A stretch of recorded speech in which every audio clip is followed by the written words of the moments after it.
Lower criticism, literary criticism, അതൊന്ന് വിശദീകരിക്കാമോ?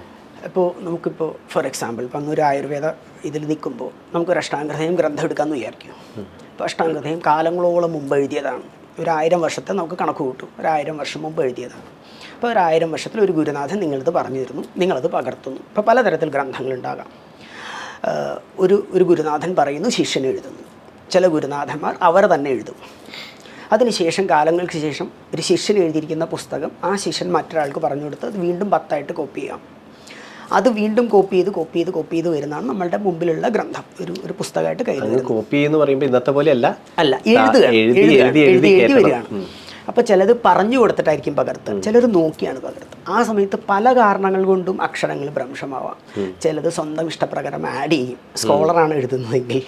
അപ്പോൾ ലിപികളിലേക്ക് എഴുതുമ്പോൾ ഓരോ പ്രാവശ്യവും 100 മിസ്റ്റേക്കെങ്കിലും വരാൻ സാധ്യതയുണ്ടെന്ന് പറയും, പോസിബിലിറ്റി. ഇപ്പോൾ നമ്മളൊരു 10 പ്രാവശ്യം പകർത്തി എഴുതുമ്പോൾ നമുക്ക് 100 എണ്ണം അഡീഷൻ വരും, 100 എണ്ണം ഒമിഷൻ വരും. അപ്പോൾ ഒരുപാട് വ്യത്യാസങ്ങൾ ഉണ്ടാവാം. മാക്സിമം ആശയം അവിടെ ഉണ്ടാവും, പക്ഷെ എഴുതുന്നതിൽ വ്യത്യാസങ്ങളുണ്ടാവും. ആശയം നമുക്ക് മനസ്സിലാവും. ഇപ്പോൾ ഛന്ദസ്സിൽ അങ്ങോട്ടും ഇങ്ങോട്ടൊക്കെ വ്യത്യാസം വരും, ആശയം അവിടെ ഉണ്ടാവുകയും ചെയ്യും. ഇപ്പോൾ ലിറ്റററി ക്രിറ്റിക്സ് ഞങ്ങൾ പറയുന്നത്, ഇപ്പോൾ രാജീജി എഴുതിയിരിക്കുന്ന പുസ്തകം 1000 വർഷം മുമ്പ് എഴുതിയിരിക്കുന്ന ഒരു പുസ്തകമാണെങ്കിൽ അതിൻ്റെ മാക്സിമം ആ ആശയത്തെ വളരെ കൃത്യമായി കൊണ്ടുവരേണ്ടത് ഒരു സ്കോളർ എന്നല്ല നമ്മുടെ ഉത്തരവാദിത്തമാണ്. ഇപ്പോൾ ലിറ്റററി ക്രിറ്റിക്സിൽ എന്താ ചെയ്യുകയെന്ന് വെച്ചാൽ, ലോവർ ക്രിറ്റിക്സിൽ എന്താ ചെയ്യുക വെച്ചാൽ, അഷ്ടാംഗഹൃദയം എന്ന ഗ്രന്ഥമാണെങ്കിൽ ഇന്ത്യയിൽ മൊത്തം പബ്ലിഷ് ചെയ്തിരിക്കുന്നതും താളിയിലോ ഗ്രന്ഥങ്ങളിലിരിക്കുന്നവരെ എല്ലാ അഷ്ടാംഗഹൃദയത്തെയും ഒരുമിച്ച് കൂട്ടി ഒരു നല്ല സ്കോളേഴ്സ് ഗ്രൂപ്പ് കൊണ്ടുവന്ന് അത് വായിച്ച് ഏതിൻ്റെ കോപ്പിയാണെന്ന് അതിൻ്റെ പെഡഗോഗി ഉണ്ടാക്കി അല്ലെങ്കിൽ പെഡിഗ്രി ഉണ്ടാക്കി അതിനെ വളരെ കൃത്യമായൊരു പാറ്റേൺ കൊണ്ടുവന്ന് അതിന് ഒമീഷനാണോ അഡീഷനാണോ ഏതാണെന്ന് അതിൻ്റെ ലിറ്ററി യുക്തിപരമായിട്ട് വിഷയാസ്പദമായിട്ടും ലിപിയുടെ ബേസ് ചെയ്തിട്ടും പലതരത്തിൽ നമ്മൾ ചിന്തിച്ച് അതിനെ റീകൺസ്ട്രക്ട് ചെയ്യും. ഇതിനാണ് നമ്മൾ ലോ ക്രിറ്റിസിസം എന്ന് പറയുന്നത്. ഹയർ ക്രിറ്റിസിലേക്ക് വരുമ്പോൾ കുറച്ചും കൂടെ അതിൽ ഹയർ പോസ്റ്റിലേക്ക് കൊണ്ടുവരും. എന്തുകൊണ്ട് എഴുതി, ഇതിൻ്റെ ആവശ്യകത എന്തായിരുന്നു. ഇപ്പുറത്തെ സൈഡ് ലോ ക്രിറ്റിസിൽ നമുക്ക് പ്രമാണം കാണിക്കേണ്ടി വരും, ഇന്ന ഗ്രന്ഥത്തിൽ എഴുതിയത് കൊണ്ടാണ് ഞങ്ങൾ മാറ്റുന്നത്. ഹയർ ക്രിറ്റിസിൽ അങ്ങനെയൊന്നുമില്ല, ഇതിൻ്റെ ആവശ്യകത ഉണ്ടായിരുന്നു, ഒമീഷൻ നമുക്ക് ചെയ്യാം, അഡീഷൻ നമുക്ക് ചെയ്യാം, എമൻമെൻറ്റ്സ് വരുത്താം, എല്ലാം ചെയ്യുന്നതാണ് ലിറ്റററി ക്രിറ്റിസിൽ. ഹയർ ക്രിറ്റിസിലേക്ക് വരുമ്പോൾ ഇപ്പോൾ ഇന്ന് നമ്മൾ നോക്കുകയാണെങ്കിൽ ഇപ്പോൾ മഹാഭാരത ക്രിറ്റിസിസം ചെയ്തിട്ടുണ്ട്, രാമായണം ക്രിറ്റിസിസം ചെയ്തിട്ടുണ്ട്. പൂനെ നിന്നാണ് മഹാഭാരതം എടുത്തിരിക്കുന്നത്, ബറോഡയിൽ നിന്നാണ് ഇപ്പോൾ രാമായണം വന്നിരിക്കുന്നത്. അതേപോലെ ഗ്രന്ഥങ്ങളെ ഓരോന്നും കൊണ്ടുവന്ന് അതിൻ്റെ കൃത്യമായ എന്താണോ ആചാര്യൻ എഴുതിയത് അതിനെ റീകൺസ്ട്രക്റ്റ് ചെയ്യുന്ന മെത്തഡോളജിയാണ് ക്രിറ്റിസിസം. ഇതാണ് നമ്മൾ ചെയ്യേണ്ടത്. എൻ്റെ സ്പെഷ്യലൈസേഷനാണ് ലിറ്റററി ക്രിറ്റിസിസത്തിൽ. അതുകൊണ്ടാണ് വളരെ വ്യക്തമായിട്ട് കുട്ടികളുടെ ഒരു ഭാഷയിൽ ഒരു അക്ഷരം എന്തിനു വന്നു നമുക്ക് കാര്യകാരണ സഹിതം ഒരു ആചാര്യൻ നമ്മൾ എഴുതുമ്പോൾ ഒരു വാക്ക് എഴുതിയാൽ അതിൻ്റെ ഒരു കാര്യകാരണ ബന്ധം ഉണ്ടാവും. അത് എന്തുകൊണ്ടാണ്? ഉദാഹരണത്തിന് ആയുർവേദത്തിൽ നമ്മൾ പറയുകയാണ് വായു, പക്ഷേ പ്രാണഹ എന്ന് പറഞ്ഞാൽ വേറെയാണ്. ആ പ്രാണൻ തന്നെ ഉദരത്തിലേക്ക് എത്തിക്കഴിഞ്ഞാൽ അവിടെ പവനൻ എന്നാണ് പറയുക. ഒരു സ്ഥലത്ത് വരുമ്പോൾ മാരുതൻ എന്നാണ് പറയുക. നമ്മൾ എഴുതുന്നതെല്ലാം വായു എന്നായിരിക്കും, പക്ഷേ പര്യായ വാക്കുകളാണ്. പക്ഷെ അതിൻ്റെ ഒരു കാര്യകാരണ ബന്ധമുണ്ട്. അപ്പോൾ അത് എന്തുകൊണ്ട് ആചാര്യൻ അവിടെ അത് പറഞ്ഞു, എന്തായിരുന്നു അതിൻ്റെ ആവശ്യകത, വായു എന്ന് പറഞ്ഞാൽ പോരായിരുന്നു. ഇങ്ങനെ ഓരോ വിഷയത്തെയും കണക്ക് കൂട്ടിയാൽ എക്സ്പ്ലെയിൻ ചെയ്ത് പോകുന്നതാണ് ക്രിറ്റിസിസത്തിൻ്റെ ഭാഗം. അപ്പോൾ വളരെ കൃത്യമായിട്ട് അങ്ങ് പറഞ്ഞപ്പോഴാണ് നമ്മൾ സ്കൂളിലൊക്കെ പഠിക്കുമ്പം അർത്ഥം പറയും, പര്യായം എഴുതാൻ പറയും. അപ്പോൾ അപ്പോഴൊക്കെ തോന്നിയിട്ടുള്ളൊരു ചോദ്യം, എന്തിനാ എത്ര അധികം വാക്കുകൾ ഒരേ കാര്യം പറയാൻ? ഈ വാക്കിൽ ഇപ്പം എൻ്റെ പേര് രാജീവ് എന്നാണെങ്കിൽ പിന്നെ എനിക്ക് വേറെ കുറേ പേരുകൾ ആവശ്യമില്ലല്ലോ.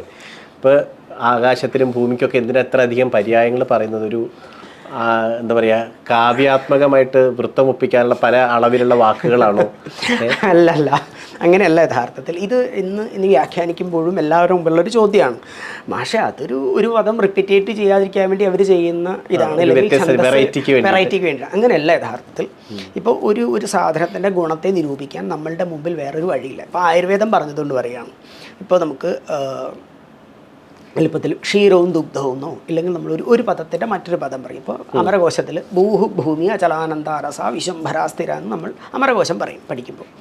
അപ്പോൾ ഭൂമി എന്ന് പറഞ്ഞാൽ പോരായിരുന്നു, എന്തിനാ ഈ രസ വിശംഭരാസ്ഥിര എന്നൊക്കെ പറഞ്ഞിട്ട്.